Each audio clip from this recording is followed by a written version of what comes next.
So let's say we're looking at this short again. We put in our short position tool and we have a clear-cut stop loss out. It's already come up, price has come up, hit that 618, it started to roll over, and we've got our little trigger in our system to take the short. We've got a clear-cut stop loss, right, just above the 618, okay, because that's our point of exit. If it rolls over here and pushes up, it's probably going to be a long trade, not a short. So we've got our clear-cut system here. So what we can see, if we click on this short position tool, we have a stop loss here of 2.09%. Can you guys see that? I'll make this a little bit bigger. Okay, 2.09%. So that's how much the price has to increase from our entry here. Our entry's at 0.8228.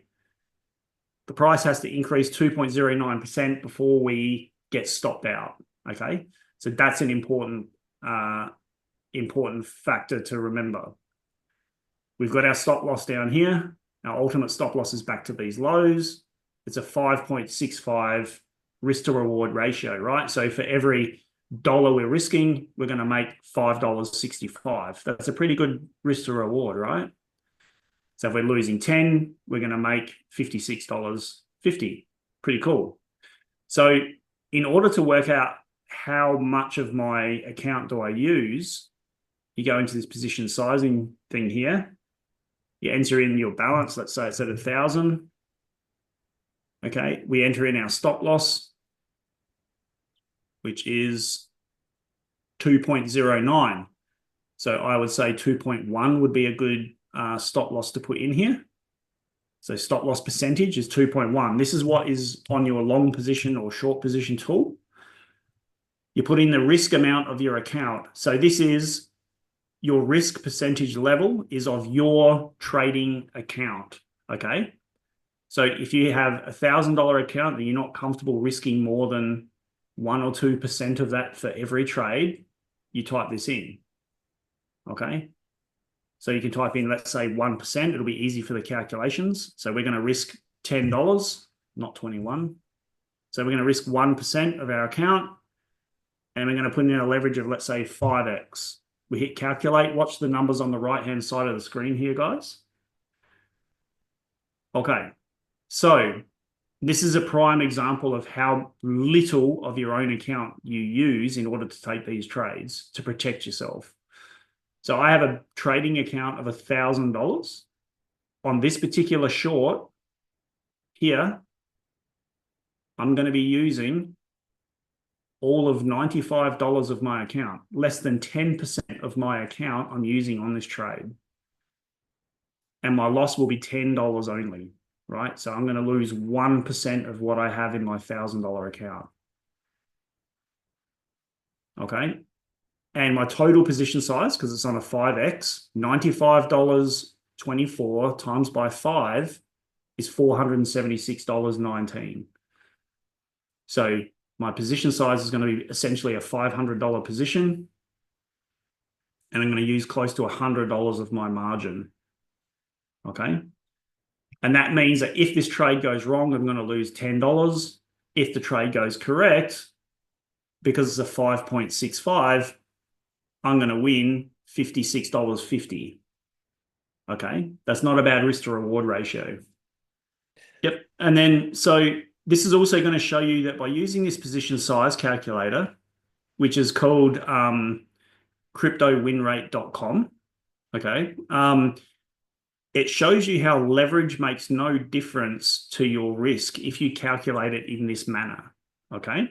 So in this manner, if we pick Corne, tell me a leverage amount you'd like to leverage this short on. Just give me a number.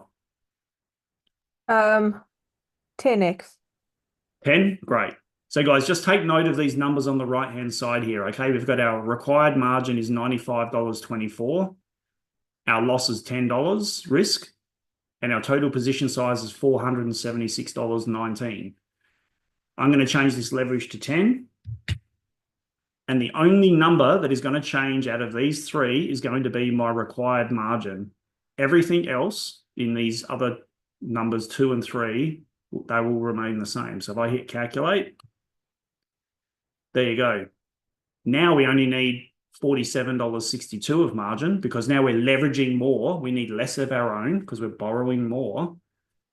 We're still, because we're also only risking $10 still, okay, and the stop loss has not changed on our trade. Our trade thesis is identical. Our stop loss hasn't changed. All we are adjusting is the leverage, which affects our margin. So therefore, our total position size is still $476. So what this means is it gives you more opportunity to enter more trades. But again, that will increase your exposure to risk. So there you go. It shows you now if I make this 7x, hit calculate, notice my maximum dollar risk is the same, $10. The total position size is still 476, but now all of a sudden the margin is up at 68. Okay. So very, very great, a very powerful tool that to make a regimented part of your system that you never stop doing. This is a rule that I've not broken in about 18 months, not once. I use it every single time for every trade I ever do because it keeps me at a risk level of 1% per trade. And it keeps me fighting, living to fight another day. Are the gains slower? Sometimes. But also sometimes as the trade is moving in your direction, like I said, you can add to it and you can then turn the position into a much larger position than you started with. Remember, this is just to get into the position until you know whether your thesis is correct or not. That's the big thing, is we don't know. All we're doing is making this educated guess based on history, right? Because everything to the left here is history. Nothing to the right, which is the future, has even occurred yet. We're making some assumptions based on what has gone on in here as to what might happen next. So we're taking a very calculated risk. And once we're confirmed that we've got it in our direction, then we can start to build the position from there. But at the moment, you want to go into the position with very small risk. So you've got exposure. And then once it's in that direction you want, off you go.